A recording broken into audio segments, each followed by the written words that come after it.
بات ہے جمیع ما تملک العرب، اور عرب پورے عرب جتنی جائیدادوں کے مالک ہیں، جتنے ملک، وہ سارے کا سارا مجھے دے دے۔ اس بات پر کان آرجو ان دین محمد صلی اللہ علیہ وسلم طرفت عینک، ایک پلک جھپکنے کی دیر میں رسول اللہ کے دین سے پھر جاؤں، ماں قبل تو میں یہ بھی قبول نہیں کروں۔ پھر اس نے کہا میں تجھے پھانسی دے دوں گا، فرمایا دے دو۔ کہنے لگا کہ اس کو آرام سے پھانسی نہ دینا، اس کی ہڈیوں پر ایسے ایسے کٹوکے مارنا، ڈنڈوں کے ساتھ ڈنڈے مارنا، اور تاکہ اذیت ناک موت یہ مرے۔ جب بہت زیادہ تکلیف دے چکا، پھر کہا ابو تعالیٰ کہا عیسائیت قبول کرو، آپ نے فرمایا نہیں۔ اس نے کہا میں تجھے پھانسی دے دوں گا، اس نے کہا تپتی انگاروں پہ لٹاؤں گا، اس نے کہا لٹا دو۔ پھر اس نے ایک تانبے کی دیپ تپوائی اور اس میں ایک مومنین میں سے ایک کو ڈالا، وہ تڑپ تڑپ کر اپنے خالق کے حضور اپنے پیش ہوئے دکھانے کے لیے۔ پھر کہا عبداللہ اب ایمان قبول کر، نہیں تو یہی حال ہوگا۔ انہوں نے کہا ہوتا رہے۔ کہا اس کو پھینکو، وہ لے جا رہے ہیں، آپ پکڑ کے چل رہے ہیں۔ صدقے سبحان اللہ۔ جب دیکھ کے قریب پہنچے تو آنکھوں سے آنکھ جاری۔ اس نے کہا اب شاید ڈر گیا، اس نے کہا واپس لاؤ ان کو۔ پھر واپس لایا گیا، کہا عیسائیت قبول کر، آپ نے فرمایا پھر انکار کیا۔ اس نے کہا موت کے ڈر سے رو رہا تھا اور ابھی انکار کر رہا ہے۔ اس نے کہا اوے پاگل، میں موت کے ڈر سے نہیں رو رہا تھا، میں تو اپنے اللہ کے حضور آنسو کا نذرانہ پائے کر کے یہ عرض کر رہا تھا، اے اللہ میری ایک ہی جان ہے جو تیرے دین پر قربان ہو رہی ہے۔ اگر میرے جسم پر جو بال ہیں اتنے بالوں کے برابر بھی میرے جانے ہوتی تو میں ساری کی ساری تیرے دین پر قربان کرتا، ساری کی ساری۔ صحابہ کرام نعرہ تکبیر، نعرہ رسالت، نعرہ تحقیق، دربار عالیہ چورا شریف۔ کہا اس کو قید میں ڈالو، قید تنہائی میں، اور بھوکا اور پیاسا رکھو۔ 5-6 دن کے بھوکا پیاسا رکھ کے پھر آپ کی جانب شراب اور خنزیر کا گوشت بھیجا، آپ نے نہ کھایا۔ پھر دربار میں بلایا اور کہا تو نے کھایا نہیں، مرنا چاہتا ہے؟ آپ نے کہا نہیں اے رومیوں کے سردار، اگرچہ میرا دین مجھے اجازت دیتا ہے کہ میں جان بچانے کے لیے حرام کھا لوں، لیکن آج میں اپنی جان بچانے کے لیے حرام کھا کر اللہ اور اس کے رسول کے دشمن کو خوش دیکھنا نہیں چاہتا۔ تیرے چہرے پر خوشی کے آثار نمودار ہوں کہ تو نے اللہ کے رسول کے غلام کو حرام کھلا دیا صرف جان کے بدلے میں۔ اس نے بہت متاثر ہوا، کہنے لگا اچھا ایک شرط ہے، میرے سر کا بوسہ دو میں تمہیں چھوڑتا ہوں۔ آپ نے ایسے نہیں، یہ ایک شرط میری بھی ہے۔ انہوں نے کہا کیا؟ میرے تمام مومن بھائیوں کو چھوڑو پھر میں تیرے سر کا بوسہ لیتا ہوں۔ اس نے وعدہ کیا، آپ نے آگے بڑھ کر سر چوم لیا۔ تو امیر المومنین عمر فاروق رضی اللہ تعالیٰ عنہ کو دور خلافت تھا، جب وہاں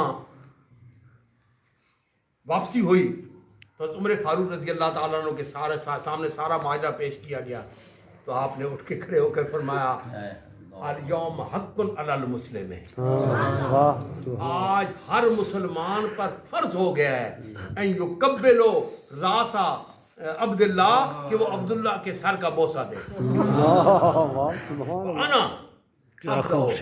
اور میں عمر سب سے پہلے ابتدا کرتا ہوں، اقامہ وقبل راسہ، اٹھ کے کھڑے ہوئے اور آپ کے سر کا بوسہ دیا۔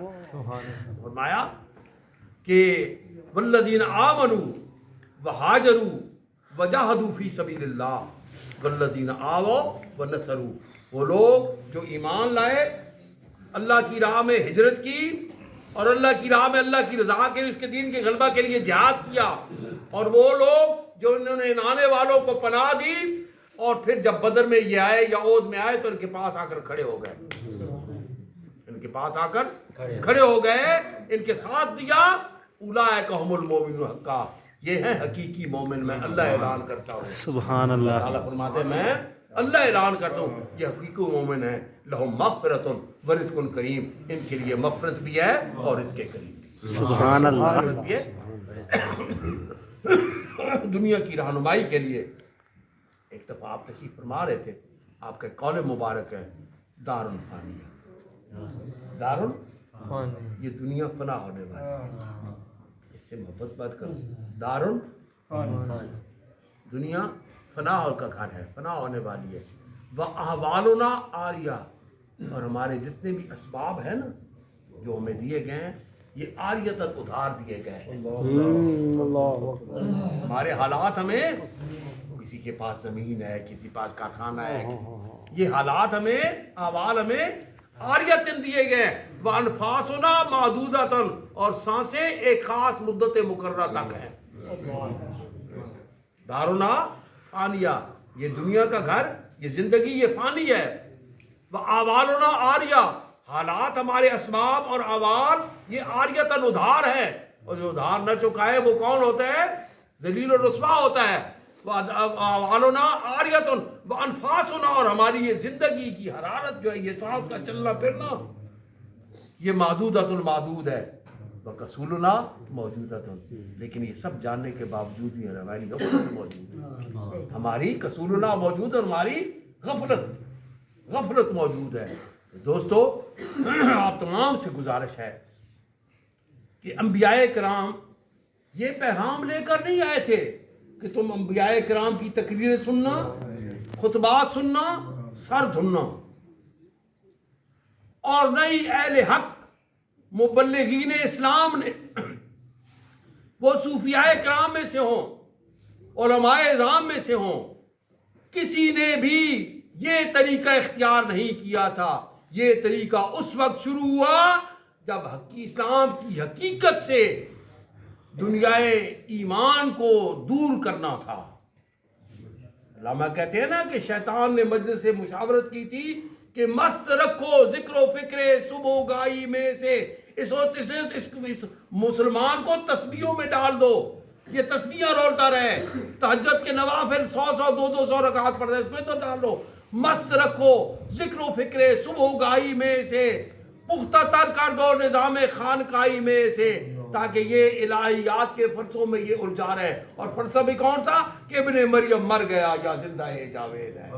ابن مریم مر گیا، ان بحثوں میں اس کو ڈال دو، یا زندہ جاوید ہے صفات ذات حق، حق سے جدا یا عین ذات۔ یہ جو صفات اللہ کی یہ جدا ہیں ذات سے یا عین ذات ہیں، ان بحثوں میں ڈال دو، ان مناظروں میں ڈال دو۔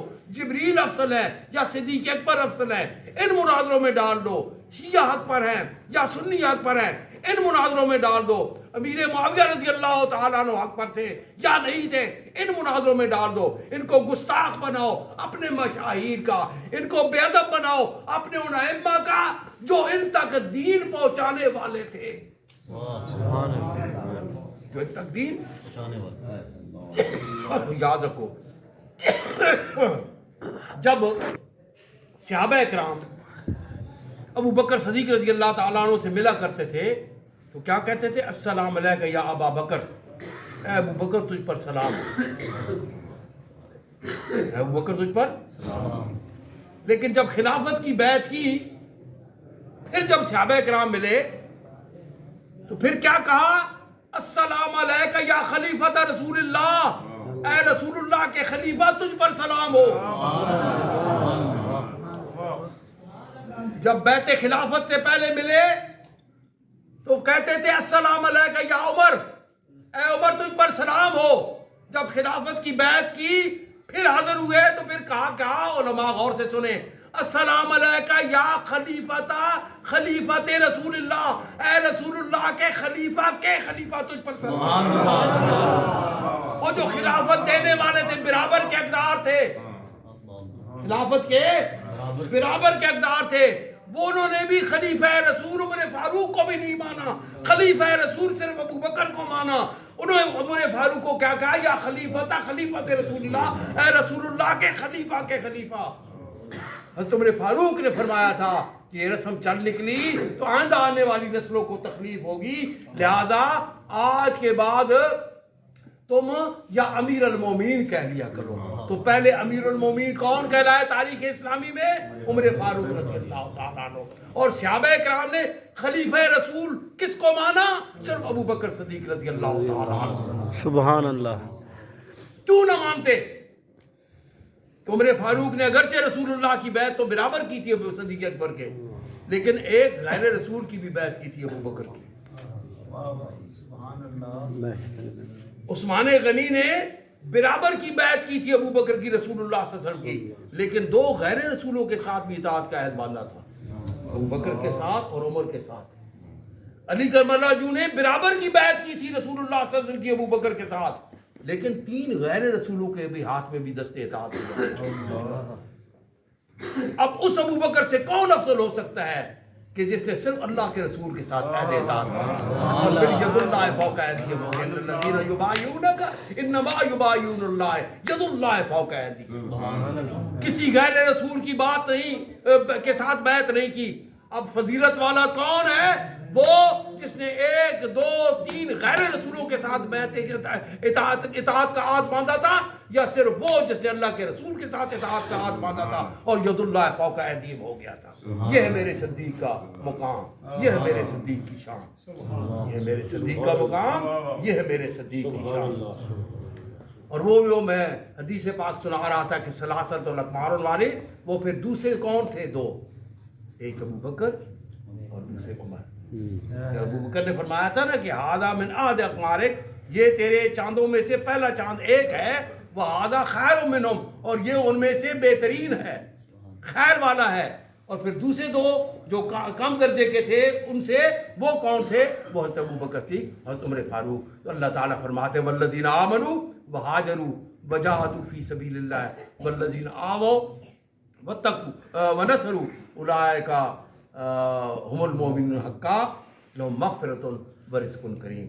اور دوستو، صحابہ کرام کے مؤدب بنو۔ آج اس دور میں کچھ اپنے آپ کو سنی کہلانے والے ہیں، وہ بھی تاریخ سے متاثر ہو کر۔ ایک شخص مجھے کہنے لگا، ایک بات کرتا چلوں، یہ ایک بات میں آپ کو مسئلہ سمجھا دوں کہ ہماری فقہ کا حکم ہے کہ جب فقیہ کلام کر رہا ہو اور ادھر جماعت کھڑی ہو تو تم فقیہ کا کلام سنو، اگر تم جماعت کے عادی ہو تمہیں جماعت کا ثواب مل جائے گا، اللہ جماعت کا ثواب۔ تو کیا بیان کر رہا تھا میں؟ ہاں، وہ سنیت کا نام لے کر تاریخ سے مجھے کہنے لگا کہ وہ جی بنو امیہ اور بنو ہاشم کی دشمنی۔ میں کیا دشمنی تھی بھائی؟ بنو ہاشم کعبہ سنبھالتے تھے، بنو امیہ کے پاس اگر کوئی لڑائی ہو جاتی تھی، جھنڈا ہوتا تھا، دونوں بھائی تھے آپس میں، ایک بھائی نے وہ سنبھالا ہوا تھا، ایک بھائی نے یہ سنبھالا ہوا تھا، اور بزرگی بنو ہاشم کو دی ہوئی تھی سب نے متفقہ طور پر۔ تو مخالفت کیا کوئی لڑائی ہوئی ان کے درمیان پہلے؟ نہیں۔ اور مخالفت بنو ہاشم بنو امیہ کی نہیں تھی، وہ مخالفت مکے والوں کی اور رسول اللہ صلی اللہ علیہ وسلم کی تھی۔ بنو امیہ کی بھی مخالفت بنو ہاشم، ابو طالب سے تو لڑائی نہیں تھی، ابو لہب سے تو لڑائی نہیں تھی، اور لڑائی رسول اللہ صلی اللہ علیہ وسلم سے تھی۔ جب معاہدہ ہونے لگا حدیبیہ میں تو لکھا گیا نا بین آل مکہ تھے وہ محمد رسول اللہ، تو عروہ جو اردو سے آئے تھے وہ کہنے لگے کہ علی اس کو کاٹو رسول اللہ کو، اور اگر ہم رسول مان لیں تو پھر جھگڑا ہی کس بات کا؟ اگر یہ ہم مان لیں، دستخط کروں میں نیچے کہ ہم محمد، وہ اس محمد کے ساتھ یہ معاہدہ کرے جو اللہ کا رسول ہے، تو پھر جھگڑا کیا رہے گا؟ یہ کاٹو۔ جھگڑا محمد کے ساتھ بھی نہیں تھا صلی اللہ علیہ وسلم۔ آپ کی یہاں تشریف آوری پر تو ابو لہب نے بھی لوڈیوں کو آزاد کر دیا تھا وہاں سے۔ آپ کا تو احترام ابو جہل بھی کرتا تھا۔ ایک باہر سے آیا کوئی، اس کا مال ابو جہل کھا گیا تھا، اس نے مکہ والے سرداروں نے کہا وہ جو بیٹھا ہے نا کعبے میں اس کی بڑی بات مانتا ہے، اس کو جا کر کہو۔ اب ان کا خیال تھا سرداروں کا کہ یہ جب ابو جہل کے پاس جائیں گے نا تو وہ ان کو گالیاں دے گا، بےزتی کرے گا، اور اگر نہ کریں گے تو کم از کم یہ بدل ہو جائے گا کہ اس کا اعتماد اٹھ جائے گا اور یہ متصل ہوگا اس سے۔ وہ گیا، انہوں نے کہا آپ محمد ہیں؟ ہاں۔ انہوں نے کہا کہ آپ کا ابو جہل کے ساتھ بڑا اچھا تعلق ہے؟ انہوں نے کہا، آپ نے فرمایا ہاں۔ انہوں نے کہا وہ میرا مال کھا گیا، اس کو کہیں کہ میرا مال دے۔ آپ نے کہا چلو چلتے ہیں۔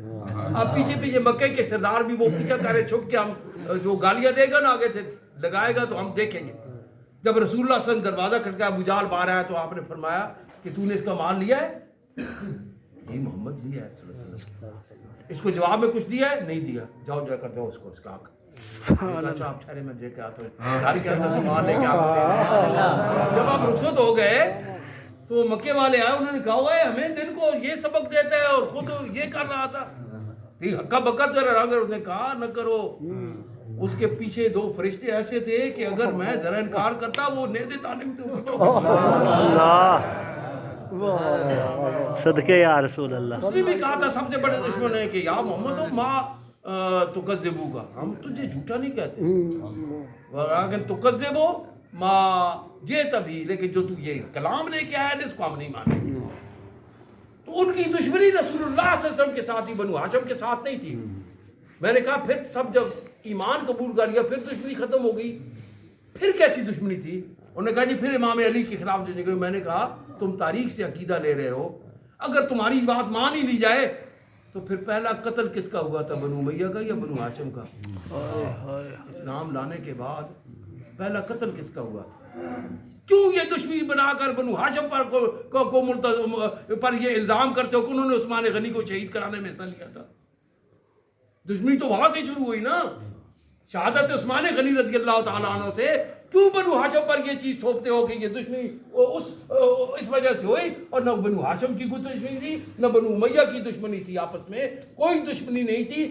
دشمنی رسول اللہ صلی اللہ علیہ وسلم کے ساتھ تھی، ان کے دین کی وجہ سے تھی. جب سب نے دین قبول کر لیا پھر دشمنی باقی نہیں رہی. اب باقی جو دشمنی بنی وہ دین کی وجہ سے نہیں تھی، وہ تاریخ کے واقعہ کی وجہ سے، تاریخ کے ایک واقعہ کی وجہ سے تھی. اور وہ بھی دشمنی ایسی نہیں تھی. ایک مرتبہ بھی اس جنگ صفین سے پہلے جب انکار کیا حضرت معاویہ رضی اللہ تعالیٰ عنہ ایک مرتبہ بھی نہیں کہا کہ میں خلافت کا حقدار ہوں، میں بیعت لوں گا مسلمانوں کی. آپ نے کیا جواب میں پیغام بھیجا کہ قاتلین عثمان آپ کے لشکر میں یہ ہٹیں گے تو میں بیعت کر دوں گا. یعنی بیعت کے لیے، باقی کسی نے بیعت کے لیے شرط نہیں رکھی تھی، حضرت امیر معاویہ نے بیعت کے لیے شرط رکھی تھی. اور یہ وہی شرط تھی جو بعد میں بیعت کرنے والوں نے توڑ کے یہ شرط رکھی تھی. اور ان میں حضرت زبیر رضی اللہ تعالیٰ عنہ، حضرت طلحہ رضی اللہ تعالیٰ عنہ ہیں. وہ ہستیاں یہ دونوں کے جن کے بارے میں پہلے بتا چکا ہوں، اولئک هم المؤمنون حقا، یہ حقیقی مومن ہے، یہ اللہ نے فرمایا. وہ دونوں ان میں شامل ہیں جن کے بارے میں اللہ نے فرمایا ہے کہ اولئک هم المؤمنون حقا. تو لہذا دوستو ان تاریخی واقعات پر اپنے عقیدوں کو نہ قائم کیا کریں. ہمارے عقیدے وہی ہیں جو ہمارے حضور صحابہ کرام سے ہمیں ملے. صحابہ کرام نے ابو بکر رضی اللہ تعالیٰ عنہ کو سب سے افضل مان کر ان کے ہاتھ پر بیعت کی، پھر عمر رضی اللہ تعالیٰ عنہ کو اپنے میں سے افضل مانا، پھر عثمان غنی رضی اللہ تعالیٰ عنہ کو، پھر امام علی کرم اللہ وجہہ کو ان کو افضل مانا. اور پھر جو ہے جس انہی کو وہ فضیلت دیتے رہے، ان کا ادب کرتے رہے، ہر صحابی کا ادب کرتے رہے. جنگ صفین میں جو ادھر سے تھے ان کا بھی ادب کرتے ہیں، جو ادھر سے تھے ان کا بھی ادب کرتے ہیں. اور یہ ادب کرنا ہمارا قرآن ہمیں بتلاتا ہے. قرآن نے کہا وَإِن طَائِفَتَانِ مِنَ الْمُؤْمِنِينَ اقْتَتَلُوا، اور دونوں مومن ہوں گے لیکن وہ آپس میں لڑائی کر سکتے ہیں. دونوں مومن کے باوجود وہ آپس میں لڑائی کر سکتے ہیں، لیکن ان کی لڑائی میں یہ نہیں کہ ایک جانب ہم بے ادبیاں شروع کر دیں، گستاخیاں شروع کر دیں، لعن طعن شروع کر دیں، بے ادب بنے. یاد رکھو ایسے علماء تو ان کو نہیں کہنا چاہیے، ایسے مقررین تقریروں کرنے والے کی تقریریں سن کر، میں نام لے دیتا ہوں ریاض شاہ، علی قریشی وغیرہ اس قسم کے جو لوگ ہیں تو چھپا کے رکھوں. میرا معاہدہ ہوا یا یہ اب مشدی، پہلے ایسا نہیں تھا، اب یہ عرفان مشدی بن چکا ہے. اور اس قسم کے لوگ ان کی باتیں صرف اتنا دیکھیں کہ سن کر صحابہ کرام کا احترام، آپ کا ادب آپ کے دلوں میں قائم ہوتا ہے یا بے ادبی کی جانب آپ کے ذہن جاتے ہیں. بے شک اہل بیت کی محبت کی وہ دعوت جو ہمیں رسول اللہ کا گستاخ بناتی ہو، رسول اللہ صلی اللہ علیہ وسلم کی طرح رسول اللہ صلی اللہ علیہ وسلم کے گھر کی محبت کی دعوت اس انداز میں دینا کہ وہ دعوت محبت رسول اللہ کے غلاموں کا ہمیں گستاخ بنائے، ہم اس دعوت کو بھی قبول نہیں کریں گے انشاءاللہ. لوگوں کا بھی رد کریں گے. خبردار ان لوگوں کو اپنے جلسوں میں نہ بلایا کرو. میرے بڑے بھائی تھے پھوپھی زاد بھائی، ہم راستے میں ادھر آتے ہیں نا، راستے میں چکوال کے پاس ایک پیر صاحب تھے، وہ بھنگ پیتے تھے چنگی ٹکا کے کارپورا میں، وہ بھنگ پیتے تھے. وہ بھائی جان میرے پیر آفتاب صاحب رحمۃ اللہ علیہ ایک دن مجھے بتاتے ہیں کہ فاروق 77 کا الیکشن تھا، وہاں گئے ہوئے تھے. وہاں کچھ بڑے نمائندے سردار جو صحابہ کرام کی بے ادبی کرنے والوں سے تعلق وہ آئے، بڑے ادب سے پیر صاحب کو ملے، بھائی جان کو ملے. پھر جب وہ ووٹوں کا کہہ کر رخصت ہو گئے تو بھائی جان کہتے ہیں میں نے ان کو کہا پیر صاحب یہ وہابیوں سے اچھے ہیں، یہ ادب کرتے ہیں. وہ بھنگ پینے والا وہ کہنے لگا خاموش خاموش، ابو بکر ناراض ہو جائے گا، اللہ سبحان اللہ عمر ناراض ہو جائے گا، عثمان ناراض ہو جائے گا۔ ہمیں ہمارے بزرگوں نے، بزرگ سارے کے سارے تاریخ کو دوران ہے، جنید بغدادی، حسن بصری سے لے کر داتا علی حجویری اور بابا شاہ چورائی تک اور شمس العالمین شاذلی تک، یہ تمام بزرگ ہمارے پاس ہیں۔ ان میں سے ایک بزرگ بھی امیر معاویہ رضی اللہ تعالیٰ عنہ کا بے ادب نہیں تھا، بلکہ ان سب کے شیخ سیدنا مجدد الفانی رحمۃ اللہ علیہ فرماتے ہیں، ایک مخدوم شریف میں کسی نے سوال کیا تھا حضرت امیر معاویہ جو معاویہ کی بے ادبی کرے گا رضی اللہ تعالیٰ عنہ، اس کے لیے جہنم کی بھڑکتی ہوئی آگ۔ اس لیے اہل بیت سے محبت ہمارا جزو ایمان ہے، آل اطہار سے محبت ہمارا جزو ایمان ہے، لیکن صحابہ کرام کی بے ادبی کی قیمت پر نہیں، صحابہ کرام کی گستاخی کی قیمت پر بھی نہیں۔ اللہ تعالیٰ مجھے اور آپ سب کو مؤدب بنائے صحابہ کرام کا، باادب بنائے صحابہ کرام کا۔ دوستو وقت مجھے قریب ہو گیا تھا، اس لیے وقت ہم نے